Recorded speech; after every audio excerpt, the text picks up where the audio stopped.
పౌలు భక్తుడు కొరింథీ సంఘానికి రాసిన 2వ పత్రిక 13వ అధ్యాయము 7వ వచనం. అపోస్తలుడైన పౌలు భక్తుడు కొరింథీ సంఘానికి రాసిన 2వ పత్రిక 13వ అధ్యాయము 7వ వచనమును చదువుతున్నాను, చూడండి ప్రియులారా. మీరు ఏ దుష్కార్యమైనను చేయకుండా వలెనని దేవుణ్ణి ప్రార్థించుచున్నాను. మేము యోగ్యులమైనట్టు కనబడవలనని కాదు గాని మేము భ్రష్టులమైనట్టు కనబడినను మీరు మేలైనదే చేయవలెనని ప్రార్థించుచున్నాము. ప్రార్థన. పరిశుద్ధుడా, నీతిమంతుడా యేసయ్య, మీ బంగారు పాదములు వందనాలు నా తండ్రి. చదవబడిన లేఖన భాగము విరిచి వడ్డించి పంచిపెట్టుమని, మీ సత్యమును బోధపరచుమని, మీరు వాక్యం ద్వారా మాతో ఈ ఉదయకాలమున మాట్లాడమని, మహిమను పొందమని ప్రార్థన చేస్తున్నాము తండ్రి. వినుచున్న మీ బిడ్డలకు వాక్యము అర్థమవు రీతిని బోధించేయమని, అంత మాత్రమే గాక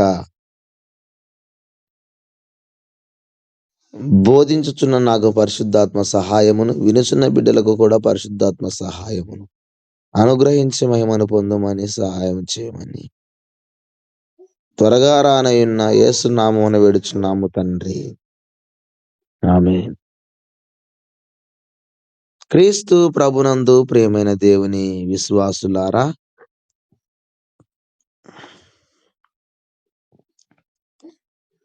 కొద్ది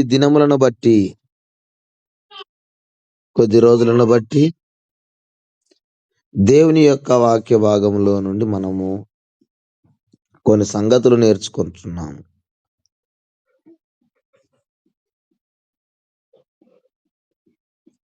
అవి ఏమంటే, దైవ సేవకుని గురించినటువంటి వివరాలు మనము తెలుసుకుంటున్నాం. ఈ దినమందు కూడా ఒక వివరమును, ఒక విషయం నేర్చుకొని దేవుని యొక్క కార్యక్రమంలో ముందుకు సాగుదాము ప్రియులారా. పౌలు భక్తుడు 2వ పత్రిక రాస్తూ ఒక మాట అన్నాడు. మీరు ఏ దుష్కార్యమైనను చేయకుండా వలెనని దేవుని ప్రార్థించుచున్నాను అని అన్నాడు. దైవ సేవకుని యొక్క ఆశ, కోరిక ఏ విధంగా ఉంటుందో ఇక్కడ చెప్పబడింది. పౌలు భక్తుని కోరిక ఎలాగుందో ఇక్కడ వ్రాయబడి ఉన్నది.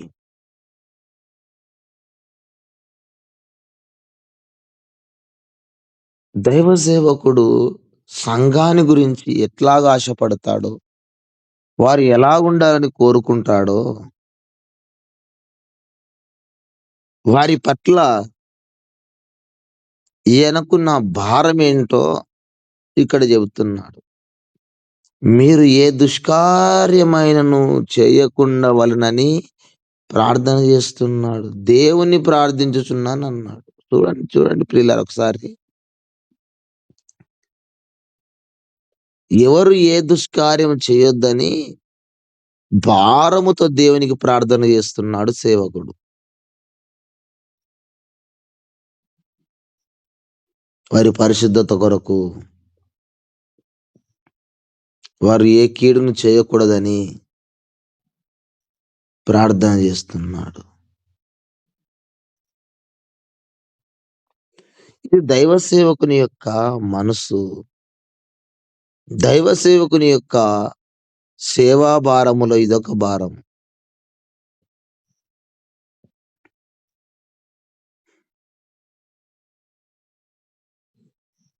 ఇంకొక మాట అన్నాడు అక్కడ, మేము యోగ్యులమైనట్టు కనబడవలనని కాదు గాని మేము భ్రష్టులమైనట్టు కనబడినను మీరు మేలైనదే చేయవలనని ప్రార్థించుచున్నాము అన్నాడు. చూశారా ఎంత వండర్ఫుల్ మాట చెబుతున్నాడు ఇక్కడ.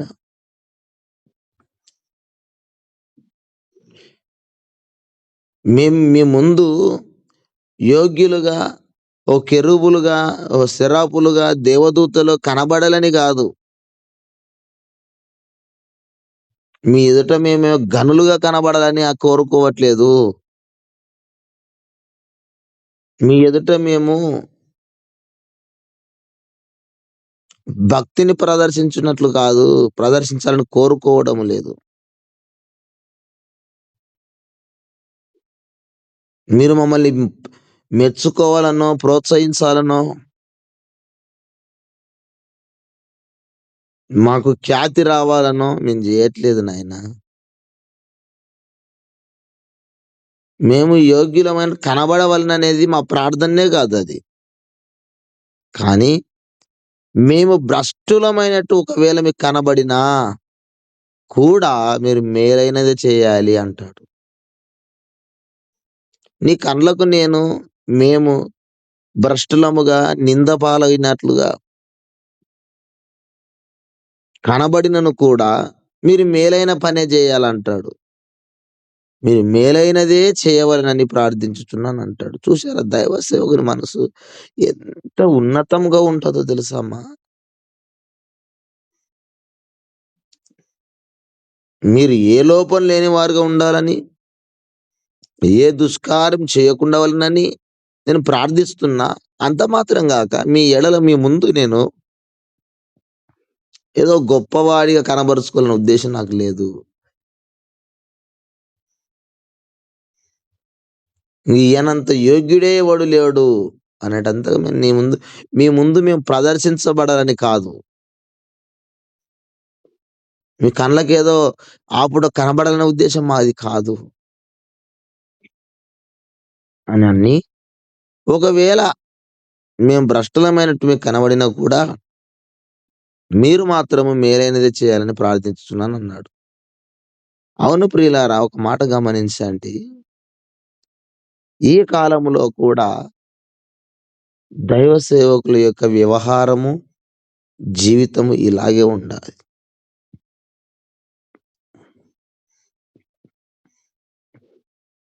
ఇలాగ ఉంటుంది కూడా. కానీ ఎక్కడ ఇబ్బందొస్తదో తెలుసా? 100కి 90% పాస్టర్లందరూ కూడా ఏ దుష్కార్యము చేయకుండా వలనని ప్రార్థిస్తారు.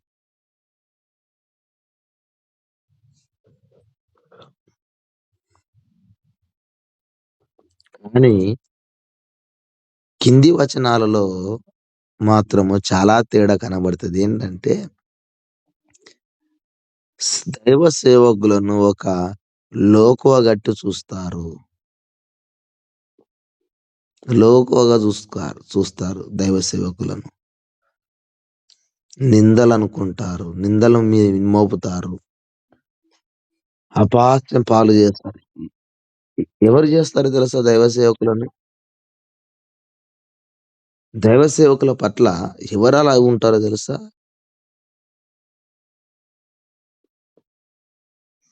భ్రష్టులమైనట్టుగా అనుకుంటారు. ఇన్ని రకాలుగా ఎందుకు అనుకుంటారంటే,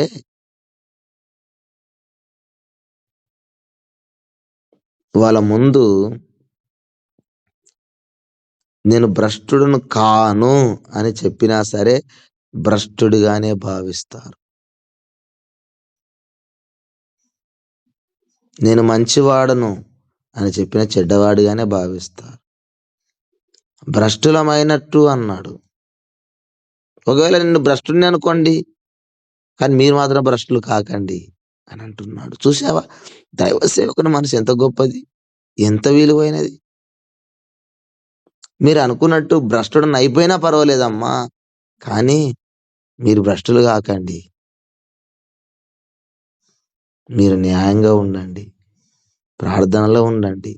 పరిశుద్ధులుగా ఉండండి. సంఘములో ఉండండి. వధువు సంఘములో ఉండండి. సత్యములో ఉండండి. సత్యము కొరకు ఆరాటపడండి. ఇది దైవ సేవకుని మనసు. నీ ముందుకు కనబడుతున్న ఒక వ్యక్తి సాధారణ వ్యక్తిగా కనబడుతున్నాడు. కానీ అతని ఉద్దేశం అసాధారణమైనది. అతని ఉద్దేశము తాను బాగుపడాలని కాదు, సంఘ బిడ్డలు బాగుపడాలని. అతని ఉద్దేశము సంఘములోను బిడ్డలు మేలులు పొందాలని. సంఘములో ఉన్న బిడ్డలు మేలులు అనుభవించాలని.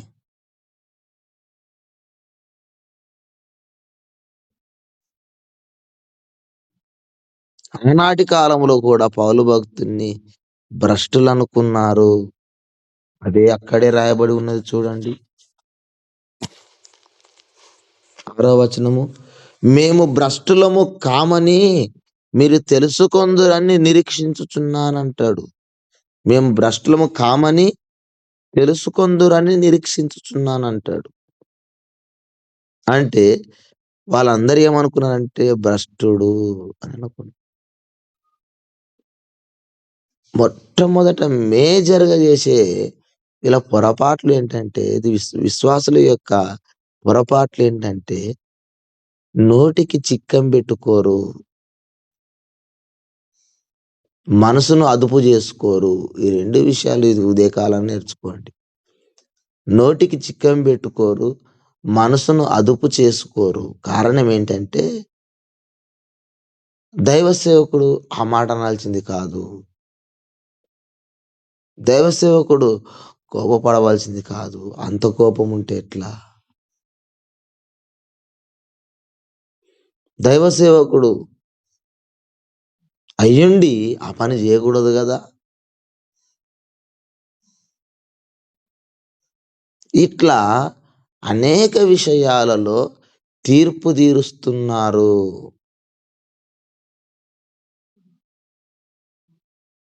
అనేక విషయాలలో.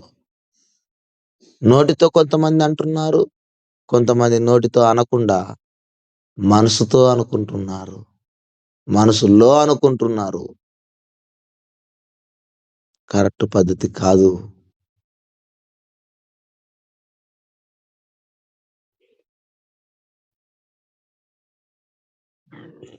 నీకనిపించొచ్చు. దైవ సేవకుడయ్యుండి ఆ పని చేయకూడదు గదంటే దైవ సేవకునికి తెలియదా ఆ మాట? ఆ విషయం?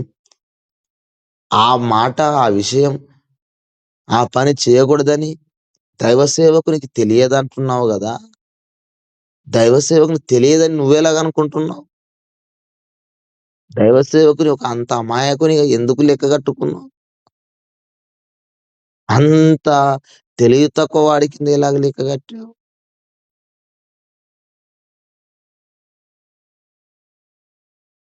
కాబట్టి ప్రియులారా గమనించండి. దైవ సేవకుడు తాను నిందల పాలైనా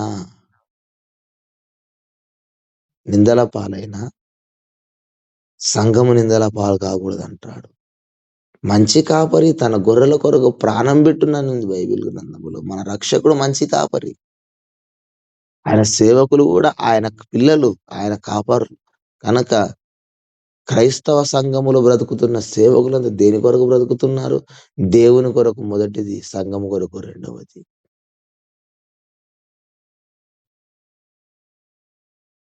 సంఘానికి ఏదో ఉపదేశించాలి, సంఘాన్ని నేర్పించాలి, కట్టాలి, భక్తి జీవితమును నేర్పించాలి ఆళ్ళకి. వారి కొరకు ప్రయాసపడతాడు గదా దైవ సేవకుడు.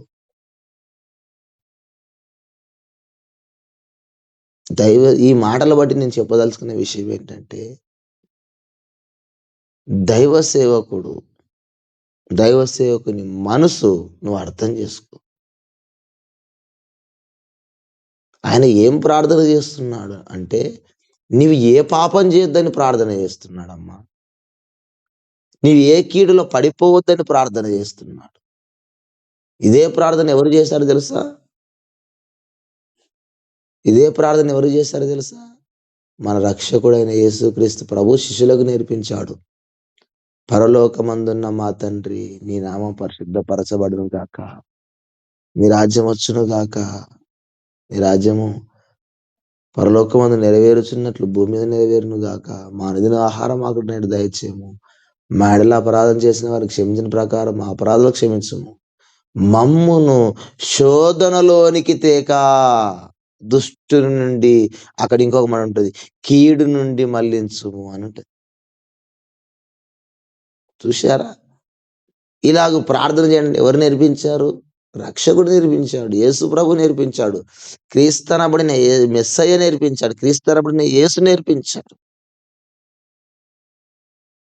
దైవ సేవకుడు కూడా ఏ కీడు వీరు చేయకుండానట్లు, ఏ కీడులో పాలు పొందకుండానట్లు, ఏ పాపంలో పాలివారు కాకుండానట్లు, ఏ దుష్కార్యములో వీరు పాలివారు కాకుండానట్లు.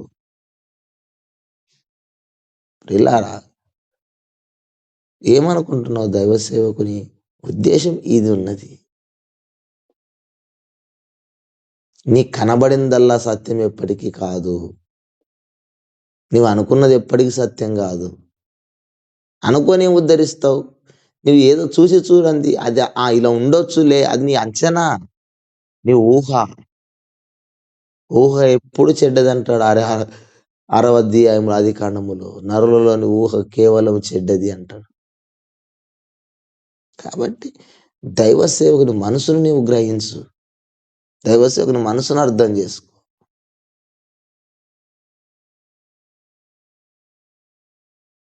ఒకవేళ మేము భ్రష్టులమైనను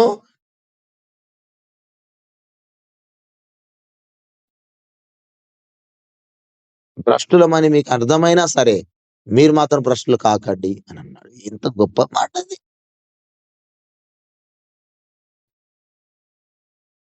మేము భ్రష్టులమైనట్టు కనబడినను మీరు మేలైనదే చేయవలెనని ప్రార్థిస్తున్నాడు. ఒక్కసారి చూడండి, కోరుకోవట్లే. ఒకవేళ మేము భ్రష్టులమైనట్టు కనబడినను కూడా మీరు మేలైనదే చేయాలని ప్రార్థిస్తున్నాడట. ఇంతకన్నా మంచి సేవకుడు ఎక్కడుంటాడమ్మా? ఇది ఆయన యొక్క స్టేటస్. కాబట్టి ప్రభువునందు ప్రియులారా, అగాపె సంఘ బిడ్డలారా, సత్య సంబంధికులారా,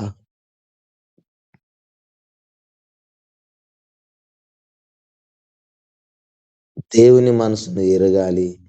దైవ సేవకుని మనసును కూడా ఎరగాలి. అనవసరంగా లేనిపోని అబండాలు దైవ సేవకుని మీద మోపి, అనుకోని పోని మనసులో అనుకున్నా కూడా తప్పిదమే తల్లి. అనుకున్నారంటే దాని అర్థం ఏంటి? మందితో అనుకున్నారని ఒక అర్థం వస్తది. మనసులో అనుకున్నారని వస్తది.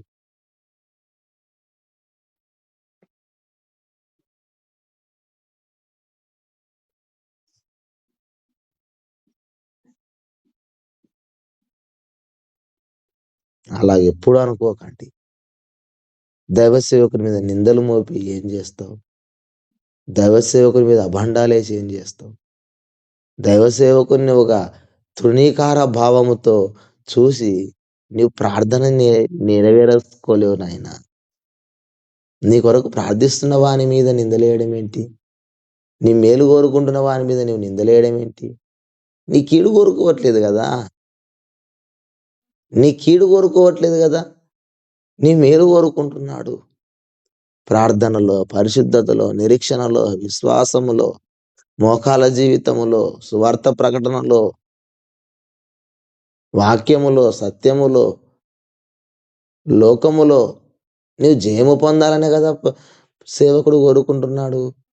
అంత నీ మేలును 24 గంటలు నీ మేలునే కోరుకునే వ్యక్తి. నీకు ఆరోగ్యం బాగుండాలని, ఆయుష్కాలం బాగుండాలని, సత్యం బాగా నేర్చుకోవాలని, దేవుని కొరకే నీ బ్రతకాలని, పరలోకానికెళ్ళాలని, పరలోకములో నీవెక్కడో మూల కూర్చోకుండా సింహాసనం మీద కూర్చోవాలని, దేవుని చేత మెప్పు పొందాలని కోరుకుంటున్న పాస్టర్ మీద నిందలెలా ఏస్తావమ్మా?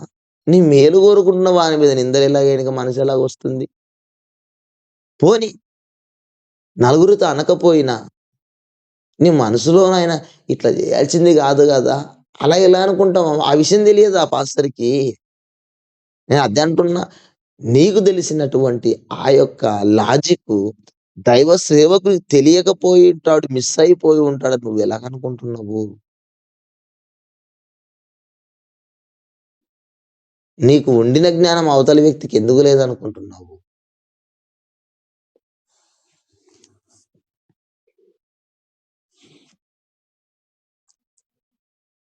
10 మంది మీద పెత్తనం చేసేవాడు, 10 మంది కొరకు బ్రతుకుతున్నవాడు, 10 మందిని అందరిని కూడా ఈ విధంగా వీళ్ళని తయారు చేయాలని ఉద్దేశం కలిగి ఉన్నవాడు. నేను చెప్పడం జరిగింది సేవకుని ఉద్దేశం ఏంటని.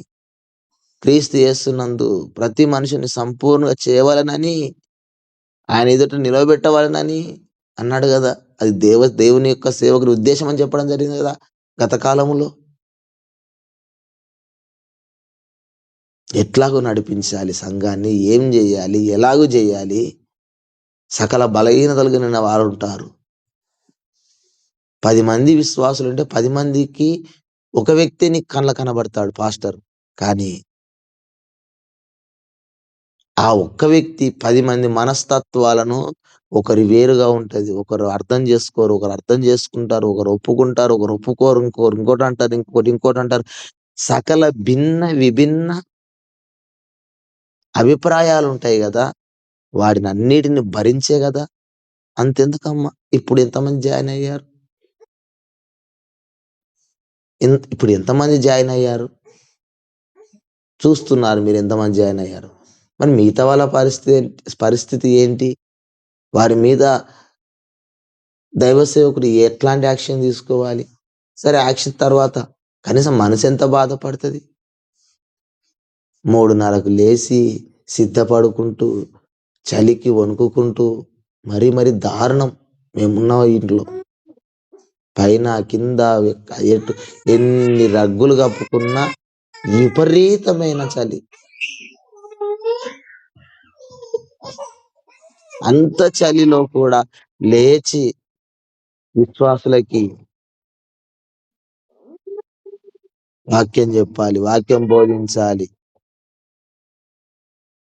ప్రార్థనలో గడపాలి అని ఇంత త్యాగం చేస్తుంటే ఎంతమంది జాయిన్ అయ్యారు? వారి పట్ల సేవకుని ఉద్దేశం ఏంటి?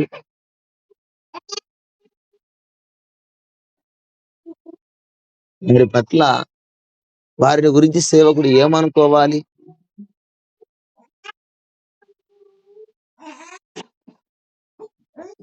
అది నీకు అనిపించదా బాధ? ఆ సేవకునికి అనిపిస్తుంది. ఎవరెవరు జాయిన్ కాలేదు, ఎట్లా ఏంది పరిస్థితి? నేను చూస్తా ఉంటా. లింక్ పంపించినాక ఎవరెవరు ఓపెన్ చేశారు, ఎవరెవరు చూస్తున్నారు చూస్తా. ఎవరు ఓపెన్ చేయలేదనుకో మనసంతా బాధ అయిపోతది. మనసంతా బాధ అయిపోతది. డల్‌గా అయిపోతది ఏంట్రా అని. ఈ నిద్రలు మానుకొని చేసేది ఎవరి కొరకు?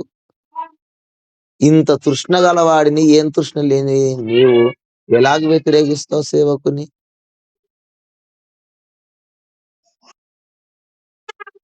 కాబట్టి ప్రభునందు ప్రియులారా, నీ మేలు కోరుకుంటున్న దైవ సేవకుడు నీ మేలే చేయాలని ప్రార్థిస్తున్నాడు. మేము ఒకవేళ కీడు చేసినా నువ్వు మేలే చెయ్యి. మేము భ్రష్టులముగా కనబడినను మీరు మేలైనదే చేయాలని ప్రార్థన చేసేవాడంటే ఎంత గొప్ప మనసది. మేమైతే అయితిమి భ్రష్టులము. కానీ నీవు మాత్రము మేలే చేయాలి. నాలాక వాళ్ళు భ్రష్టులు కావద్దని ప్రార్థన చేసే సేవకుడు నీకెక్కడ దొరుకుతాడమ్మా? ప్రార్థన చేసే వ్యక్తి ఎక్కడ దొరుకుతాడు? ఓ తల్లి నీ కొరకు అలాగ ప్రార్థన చేస్తదా? ఓ తండ్రి నీకు అలాగ ప్రార్థన చేస్తాడా? నేను నేను నేను పాపం చేస్తే నా పిల్లలు చేద్దాం చేస్తాడు ఎక్కడైనా? కాబట్టి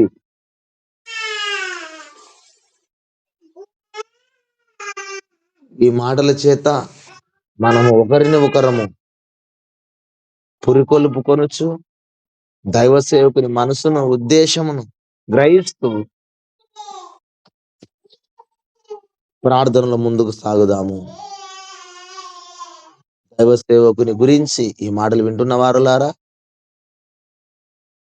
పురికొల్పబడి, రేపబడి ఏదైనా లోటుపాట్లుంటే సరిజేసుకొని ముందుకు సాగాలని కోరుకుంటూ ఈ కొద్ది మాటలను దేవుడు దీవించును గాక.